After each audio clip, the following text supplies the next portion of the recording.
Hello, Justin. Hello, Jason. I have cracked the code. I figured it out. I didn't know there was a code. That's how far Yes. behind I am. Yeah, well, so the reason why we don't get very far in the book of Daniel is because as we study Daniel, we tend to babble on and not make it very far. Wow. So there's that. I've been sitting on that one for so long. I finally ran out of intros, and I thought I'd spring that one on you. Well, you've really turned up the heat with that one.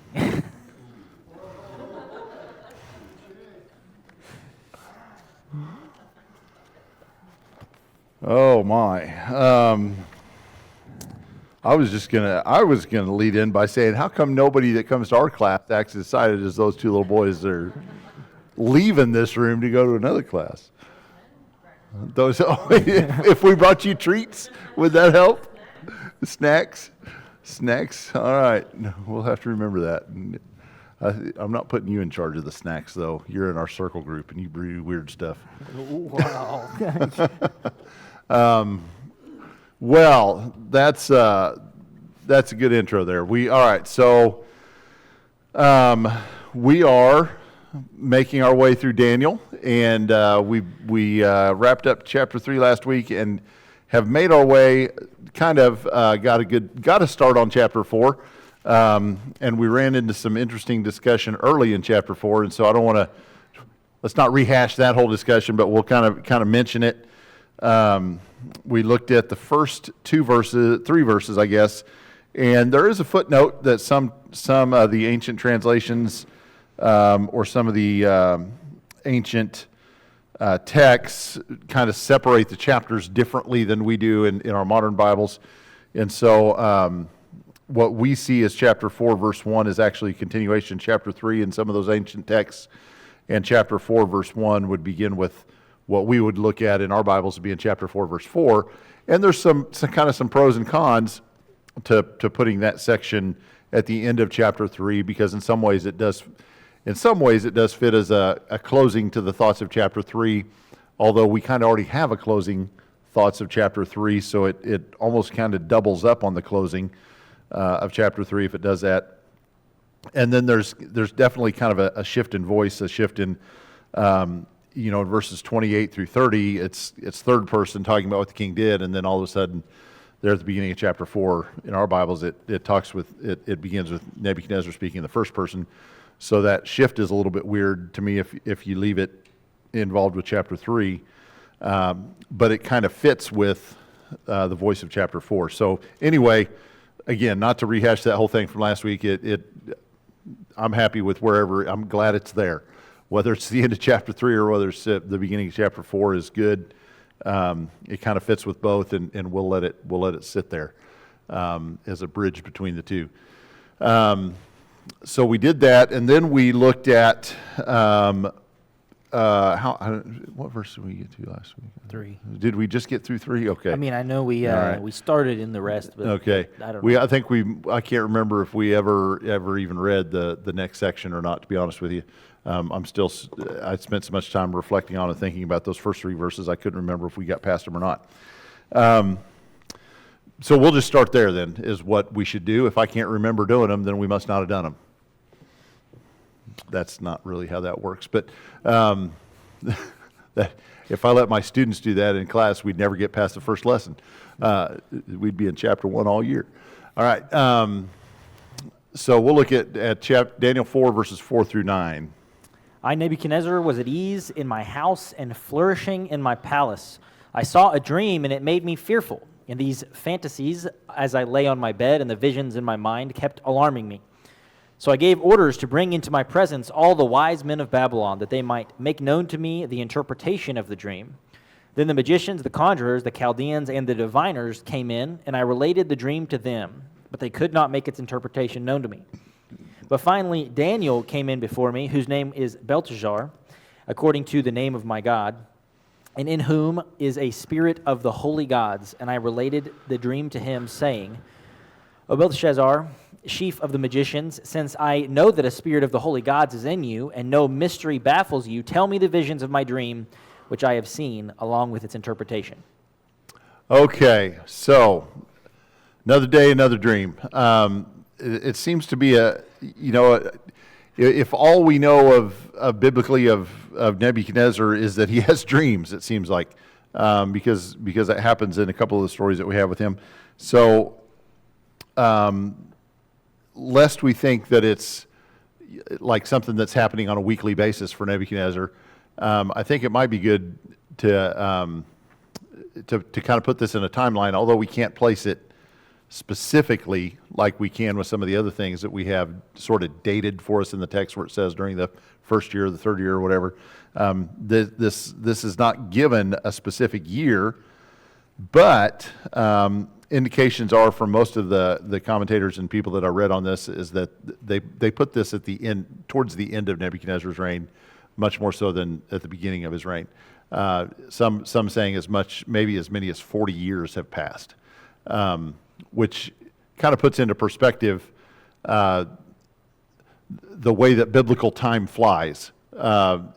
As we read one little story and vignette after another, sometimes it feels like, because it only takes us 10 minutes to read the story, that a very short amount of time has passed.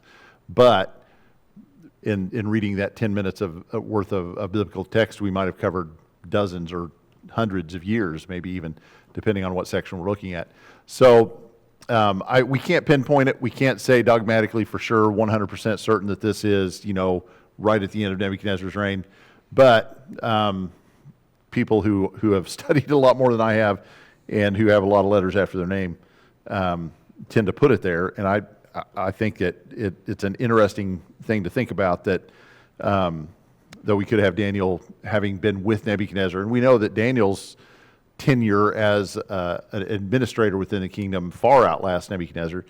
But it's interesting to think of Daniel basically being there for the entire reign of King Nebuchadnezzar from the very beginning all the way through to the end. And this most likely is closer to the end than it is to the beginning. So we have King Nebuchadnezzar present the idea to Daniel that he's had this dream that needs to be interpreted. But who has the king called in to interpret the dream? Okay, does anybody else find that weird? Why? I mean, has it been so long since Nebuchadnezzar had the dream that he forgot that Daniel had done this once before? I don't think that's the case. Don?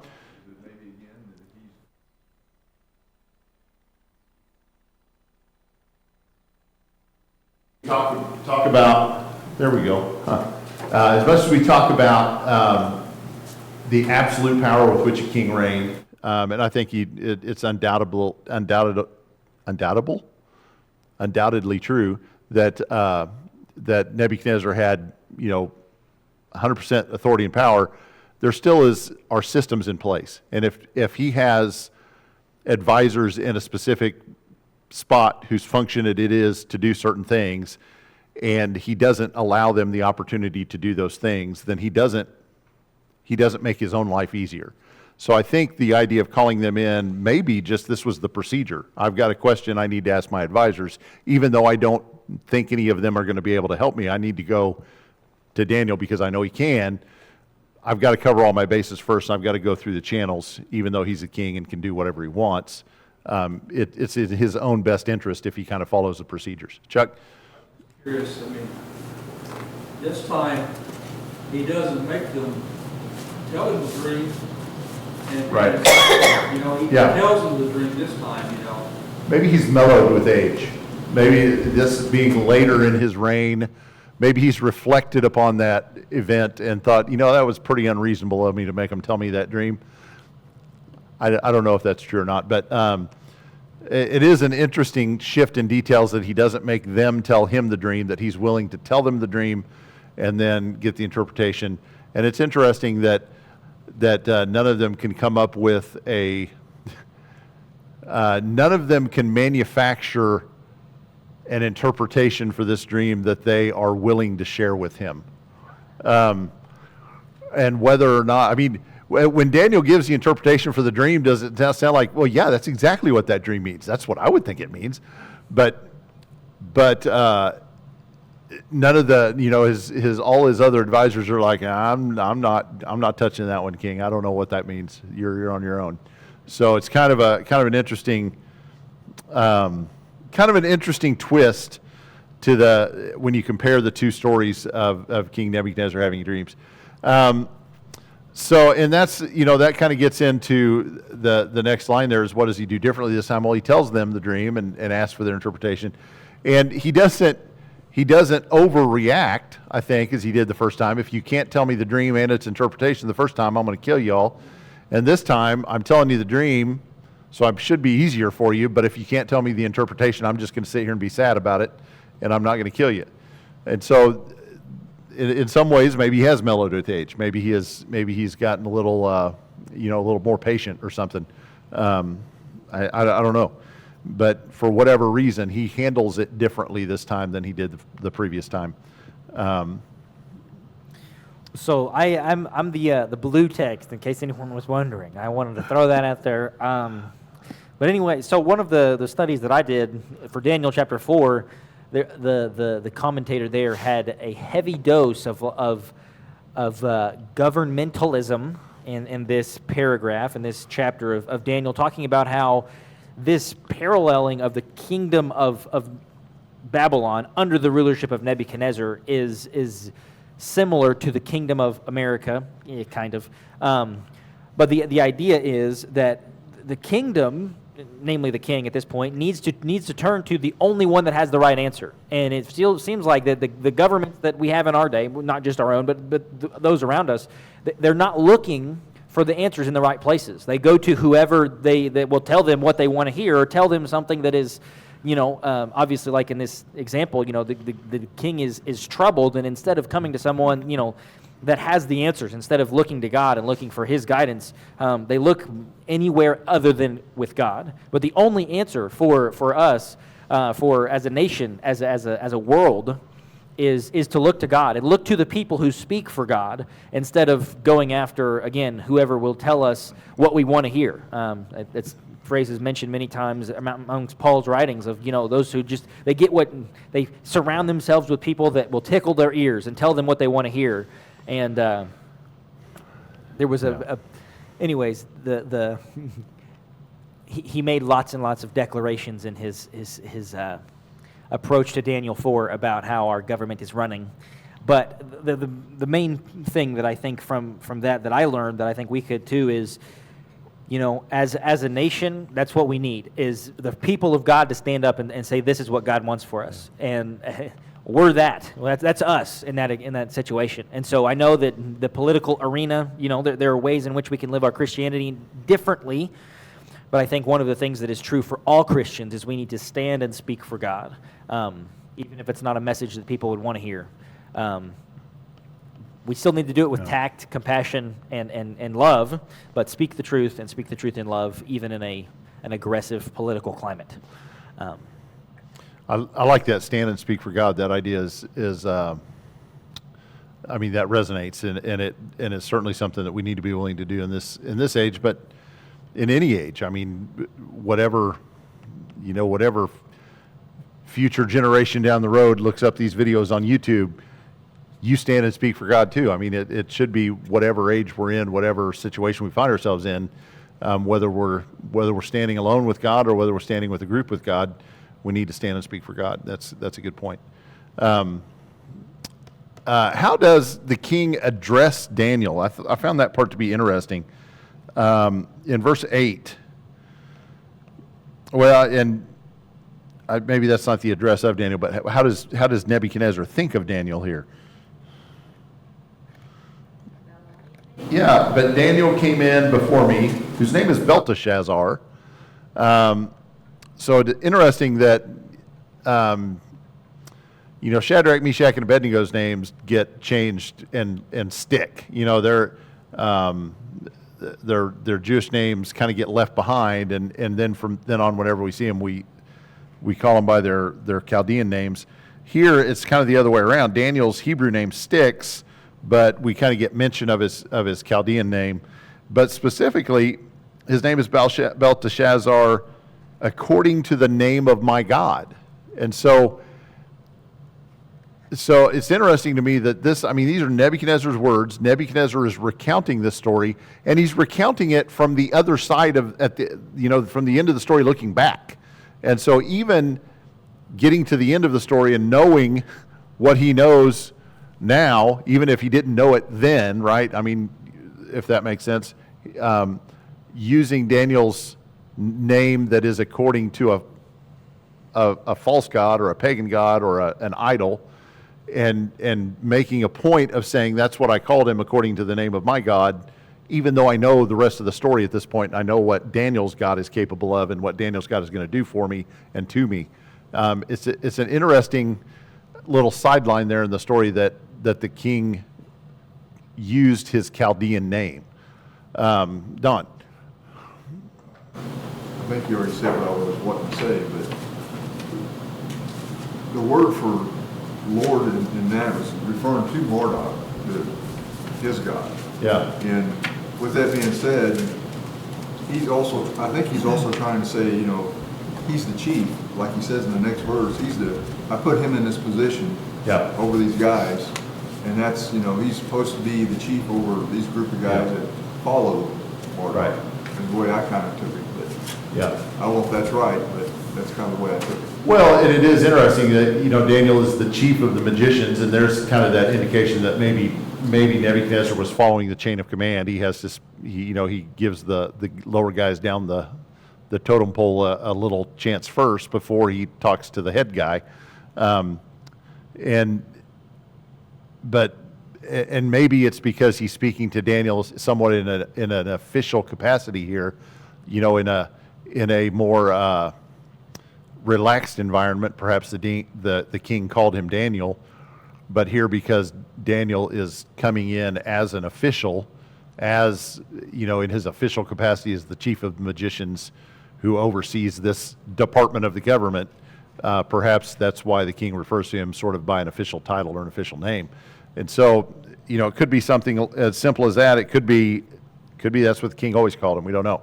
But it's just an interesting little sideline there for me that knowing the end of the story as we know it, why would the king own up to, why would the king even say it in that way? His name is Belteshazzar according to the name of my God.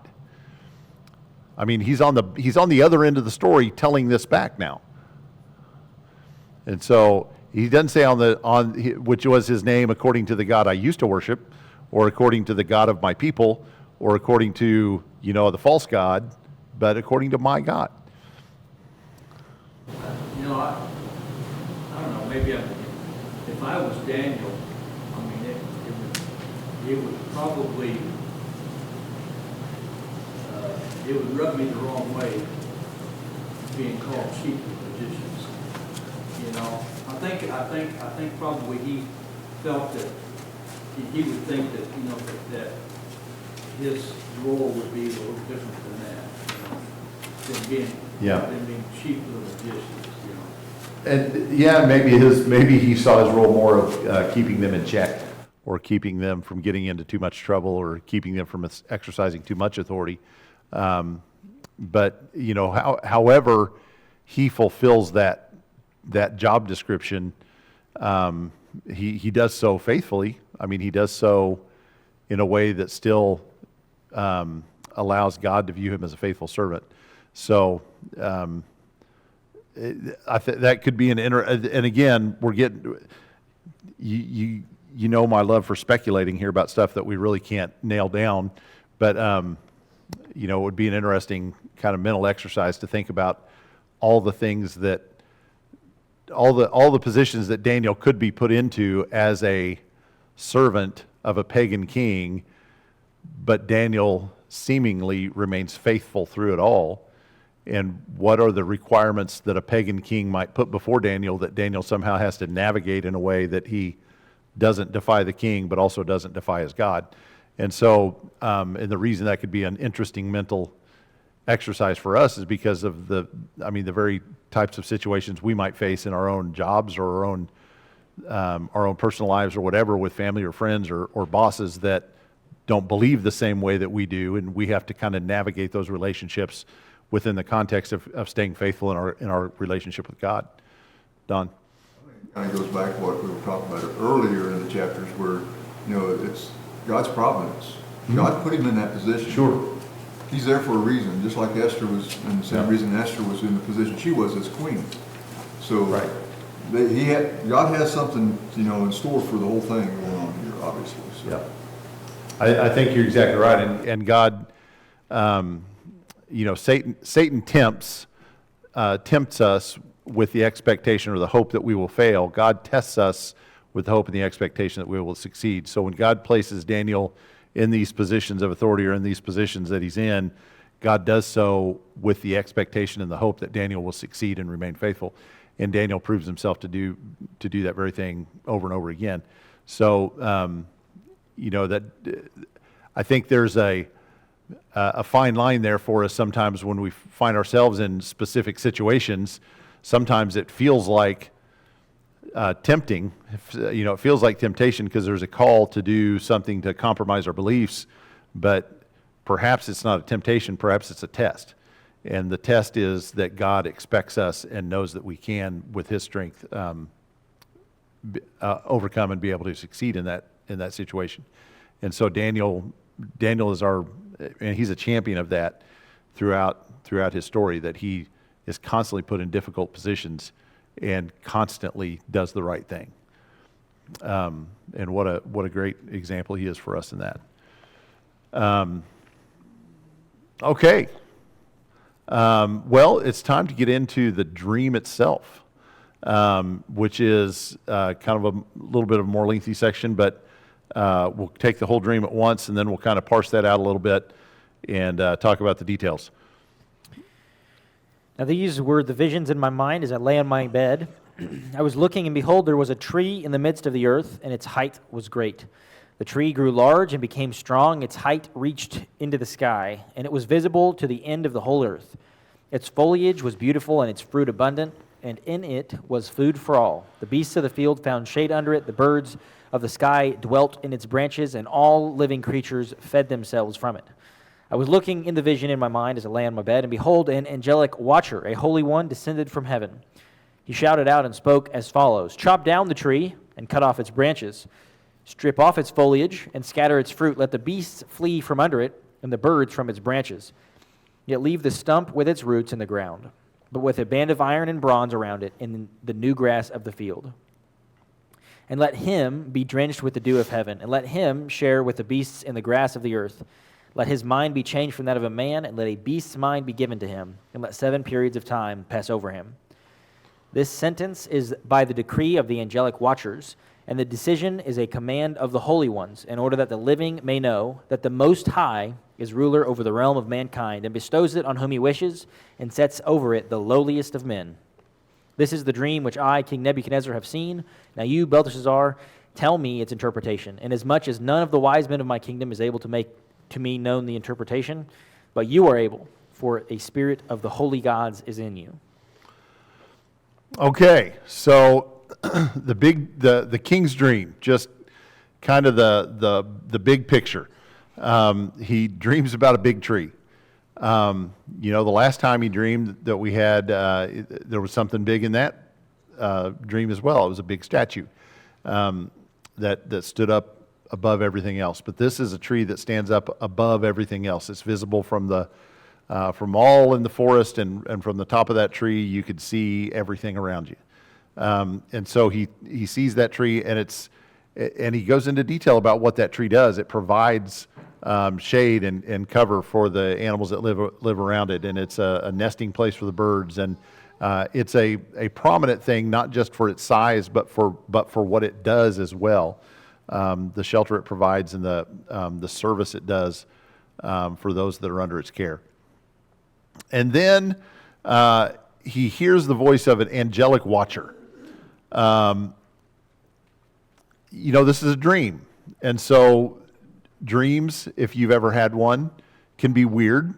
And sometimes I think God even uses that capacity that we have for dreams as he is giving heavenly visions. I think we see Ezekiel have some really interesting kind of visions and dreams. We see the Apostle Paul in the New Testament revealing, some things that were interesting to him. And he says about his, he doesn't even know if it was real or if it was a dream. We have John in the book of Revelation having some interesting sort of visions, whether it was an actual, sort of what we might think of as an out-of-body experience, or whether it was a dream of these things taking place or whatever. And so the idea that I would caution, I guess, at this point against trying to nail down like a specific identity or a specific meaning to the every little detail or every little aspect of what we have recorded for us in this vision, because I think that it's a big picture kind of thing. And when we get too wrapped up in some of those minor details, I think we tend to lose sight of that big picture. And plus, if you start trying to nail down some of those minor details, and if you get one of those, details wrong, it can change the whole meaning of the entire thing. So we let Daniel interpret the dream in the future verses, and we wonder about this. I mean, what was this? Was this like an angel like we think of when Gabriel appears to Mary? Is it an angel like appears to Daniel later in the book? Is it some other type of being? Is it the four-faced being that Ezekiel and John see in their visions? We don't know. We don't have a lot of details about it, and we can wonder about it, and that's okay. But the story doesn't hinge on that detail. The story doesn't live or die on the identity of who these angelic watchers or who these ones crying out tend to be. We know that they are messengers from God. We know that it is a heavenly vision, and we know that the message originates with Him. And so that's enough of an understanding of the details for us to be able to get the meaning of what's going on. Chuck? The thought that comes to my mind was, since he's already experienced the results of this dream, and he's writing about it, was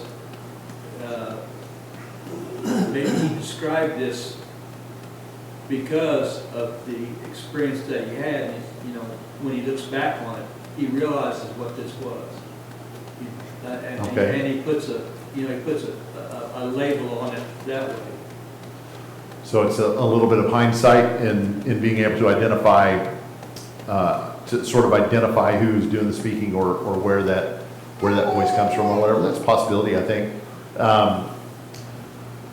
Although, we have Daniel sort of recounting many of the details of the dream as he gives the interpretation. So I think Daniel confirms the vision itself through his interpretation of what each of these things is.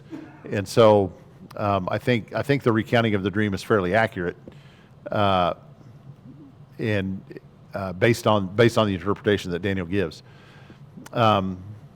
So then whoever this angelic being is, this watcher, there comes a declaration of destruction. So you think about that mighty tree in the forest that is a spectacular thing for all of the forest to look at and see, and everyone who's there, it's a landmark. It's a thing that everybody knows and sees.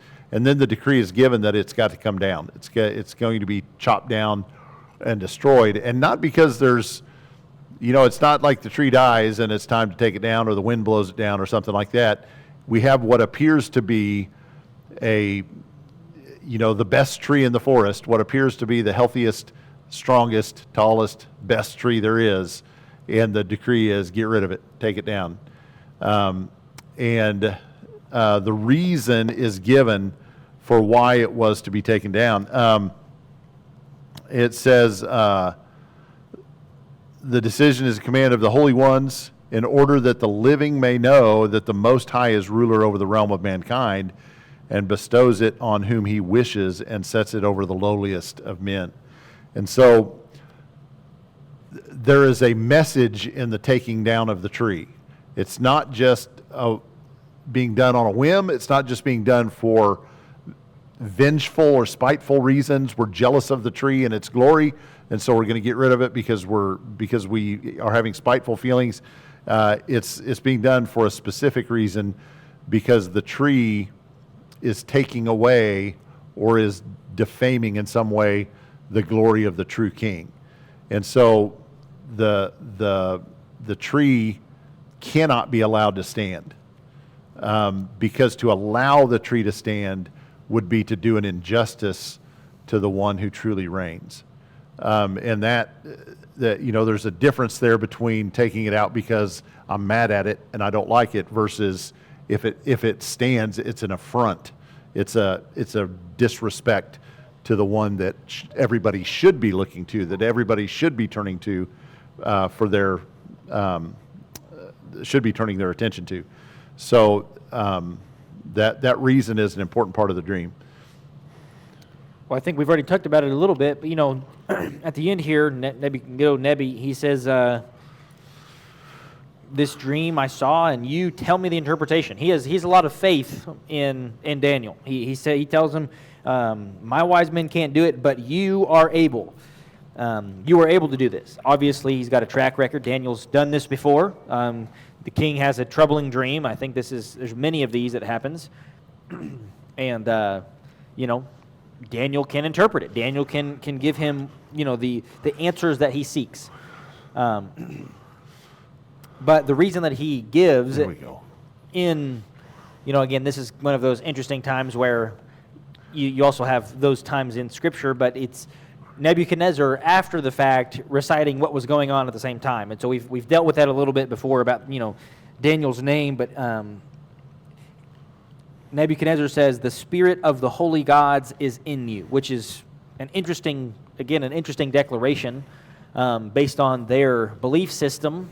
I don't know what that means, but Nebuchadnezzar acknowledges that the God of Daniel, that Jehovah God, has power, and that he works through his servant, his messenger of Daniel.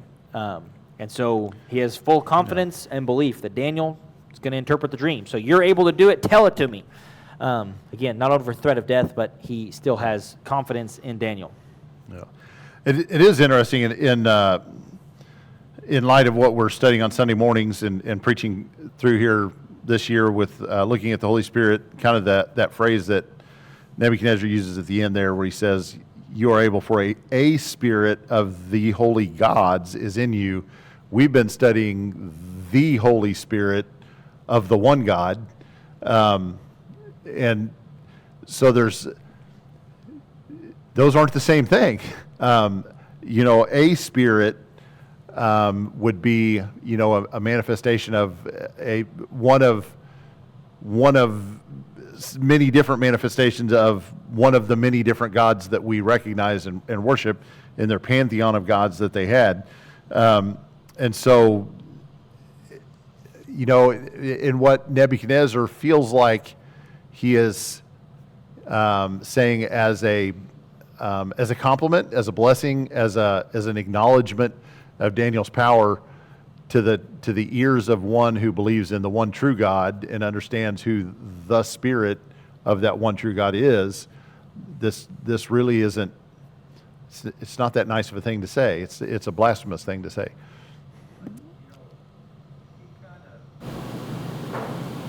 He kind of acknowledges Nebuchadnezzar kind of acknowledges that there's somebody out there that's higher, but he's not committed at this point. He's not saying the God or the Holy Spirit, or but he is acknowledging, I think, something a little bit higher than what his gods are, I think.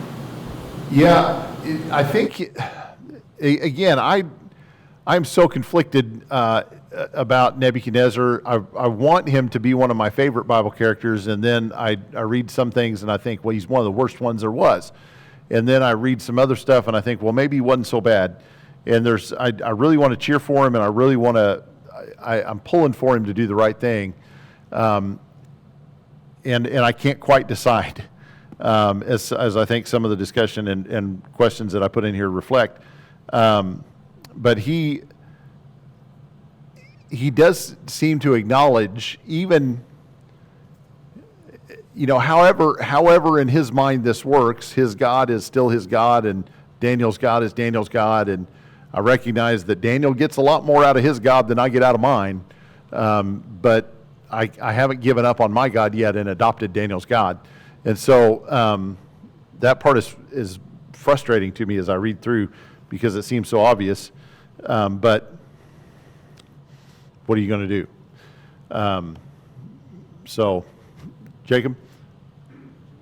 If he, in the past, for their belief system, if they've used the phrase spirit inside of them, or does it kind of come from Daniel teaching him of the one God and this Holy Spirit? And so he's like, I recognize this as part of the belief system, that Yeah. you have the Spirit in you, but because he doesn't fully believe, he refers to it as, there's multiple spirits. Yeah. I just didn't know if that came from Daniel's teaching, or if that was a common belief for him in general anyways. That's a really good question, and I know, we can do studies about, even things like the language in which the book of Daniel is written in, or in some of the later prophets and things. We see, they call them, we see the effects of the Chaldean culture and language upon the Jewish writing and the Aramaic writing that we have the Old Testament written in, and so we see that association of the influence that being in Babylon had upon the Jewish people. And I don't know if there's any study that does the opposite, that goes the other way and say, well, what about the Chaldean or the Babylonian culture changed because of their association with the Jewish nation? And that's a really interesting question. I'm not sure. I certainly can't answer it off the top of my head, and I'm not sure that I'm aware of it being studied in that way or not. So is the fact that Nebuchadnezzar is using those words, is the fact that he says it in this way an indication that he's been listening to Daniel and he just kind of got it wrong, or he's not quite? And man, now you're giving me hope in him again. You're making me hopeful that maybe that's the way it was, and maybe he was trying. And we have that experience, I think, with friends that we talk to about things that we do within the church that maybe is different than their, the way they worship or something like that, and they might ask a question that gets it close, or almost indicates that they understand what we were trying to tell them about or what we were doing, but they don't say it quite right, or they don't, they use the wrong word or something like that. And I think, that's an interesting thought. That's an interesting thought. I hadn't thought of it in that way before. So I like it. You're a good speculator. That's good. We can speculate together sometime. I like it. All right. Well, let's all right, we can do a whole nother section. Let's go for it.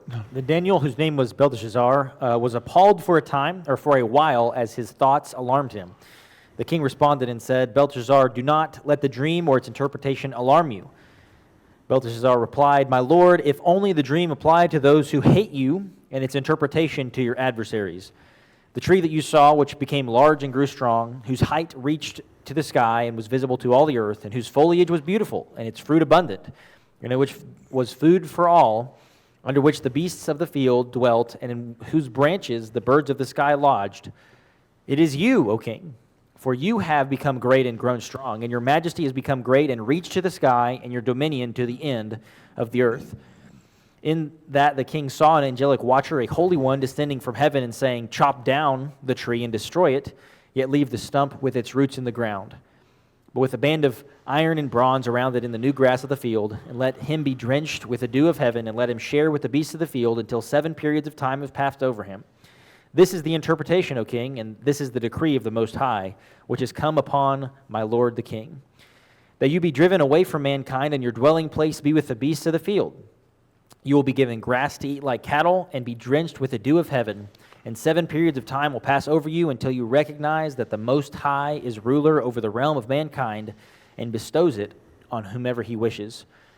And in that it was commanded to leave the stump with its roots of the tree, your kingdom will be assured to you after you recognize that it is heaven that rules. Therefore, O king, may my advice be pleasing to you. Break away now from your sins by doing righteousness, and from your iniquities by showing mercy to the poor, in case there may be a prolonging of your prosperity. All right, Daniel is visibly affected by the king's dream. It says he remained silent for a while. And this is more than a heartbeat. It's more than just it's more than just a moment for him to gather his thoughts or to collect his words. There is something that is noticeable about his demeanor that changes before the king, and it changes in such a way that finally the king is prompted to mention it or to talk about it. Don? That maybe the reason is because he's a godly man, okay? Daniel is. And he wants to follow what God tells him to do, but he also, because he is a godly man, he has the utmost respect for the king. Mm-hmm. And he wants to obey him in the right way too at the same time. So I think you're right, and some of the commentators that we looked at are, talk about, first of all, the if this is as much as 40 years into the reign of King Nebuchadnezzar, if it's toward the end of his reign, as it seems to be, that's a long time that Daniel and Nebuchadnezzar have worked together, and they're. A king doesn't keep an advisor around for 40 years if he doesn't like that advisor. And so this wasn't just a matter of every now and then the king finds Daniel useful, so he keeps him around and then ignores him the rest of the time. There seems to be a relationship between Daniel and the king. And so I think the things that Daniel says here and the demeanor that Daniel puts forward is a genuine response to the message that God tells him of what the dream means. And of course, Daniel's going to be faithful in telling the king the truth about what the dream means. He's not going to gloss over it, and he's not going to fudge on any of that. But Daniel seems to be genuine in saying, I wish this was a message about your enemies. I don't want this to be the message about you. I don't want this to be true. I think we have a message like that for people in our lives, for friends of ours, there's a message that we have to deliver to you regarding the gospel, and if you reject it, then I don't want this message to be true, but this is the truth, and we can have those same feelings, and we can have that same impact upon our lives with the message that God has asked us to take to people that we care about, and so. This I don't have any reason to believe that any of this is for show, that any of this is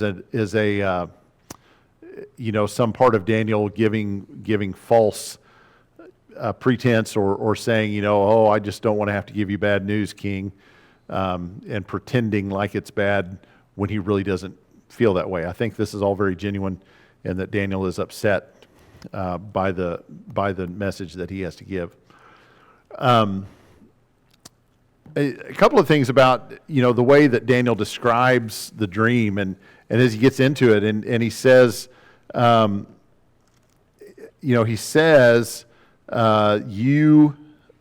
tree that you saw, which became large and grew strong, and then he just recounts all the details. He said, it would have been so simple for Daniel to just say, the tree that you saw, it was you, but he goes through the whole litany of things again, right? The tree, which was large, it was strong, its height reached the sky, it was visible to all the earth, its foliage was beautiful, its fruit abundant, and he lists all of these things, and then, after listing all of those great things, then turns around and says, in verse 22, it is you, O king. And so again, I think we have there an indication of Daniel. This is not Daniel buttering up the king and saying, King, I think you're, and giving him false praise. I think it's Daniel recounting much of the greatness of the king that he has served under for all of these years. And Daniel has seen firsthand what this king has accomplished, what this king has built as far as an empire is concerned. And remember, what was the last dream that Daniel interpreted for this king? He was the head of gold. He was the head of that giant statue made of gold that represented all the great kingdoms that were coming. And so, Daniel has lived as a part of that kingdom now for decades, and he's seen it firsthand. And Daniel understands that the kingdom in which he lives is the head of gold. It is a powerful, great kingdom. And so this is not false praise. This is Daniel just recounting what this king has done. And then the messenger speaks. And so this is the part where it turns sour. The messenger speaks, and it is an angelic watcher, a holy one, descending from heaven. And that's an important detail, I think, because if it's descending from heaven, that tells where he originated, that tells where this judgment is coming from. It's not coming from an earthly source. It's not coming from a pagan god. It is coming from the dwelling place of the one true God. It's coming from Jehovah's footstool is where this is coming from. So that's where the declaration originates, and the declaration is to chop down the tree and destroy it. That's absolute. There's no way around it. Chop down the tree and destroy it, but leave the stump with its roots in the ground. And then in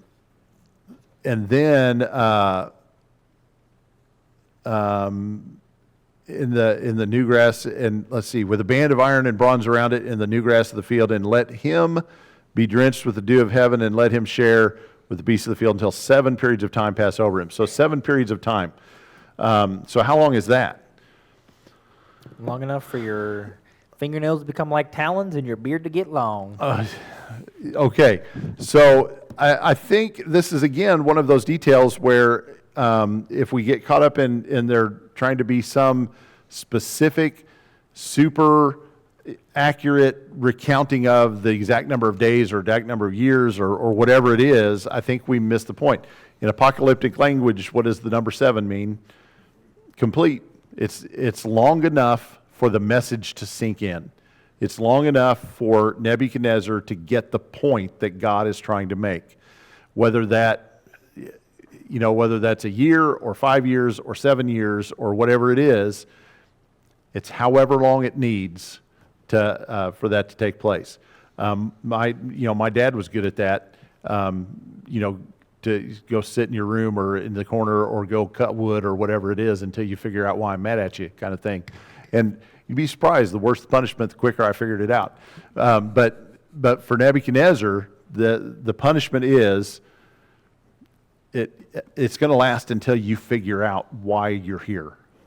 It's going to figure out until you figure out what's going on. And during that time. Oh, yes, and Yes. during that time, there we go.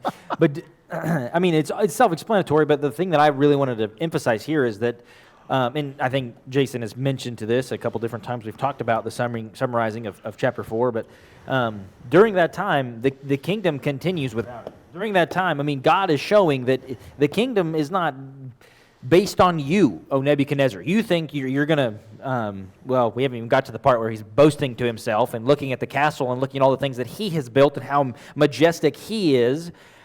And God is going to say, that 7 periods of time, life goes on without you. You're not the center of the world. You might be the king of the most powerful nation in the world that has this great tree, but I can sustain life. I can sustain your kingdom. I can sustain everything without you. And I underlined a little while ago in the interpretation of the dream, when the angel is watching, the angel is speaking, it says, God is putting over him the lowliest of men. It's way back in verse 17, so it's a ways back there.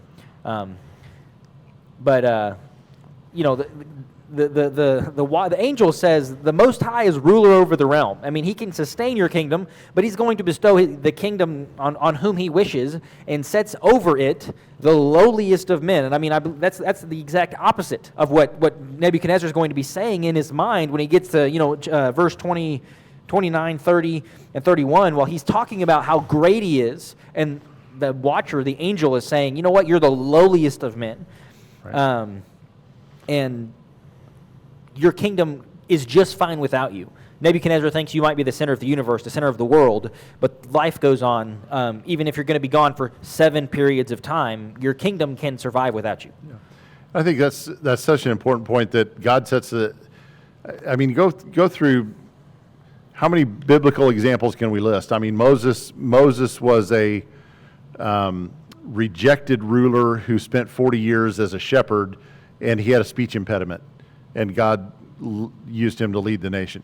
We had David, who was the youngest of 7 sons, who was not the one He was out tending sheep. Nobody thought it was going to be him. He was the youngest. He was the smallest. He's not the one that anybody thought would be the king. And then, who did Jesus choose? He chose fishermen that were not the ones. Who was John the Baptist? He was he wore camel's hair and ate grasshoppers, and Jesus said he was the greatest, that he was the meekest man in all greatest man born of woman, and so I knew there was something like that.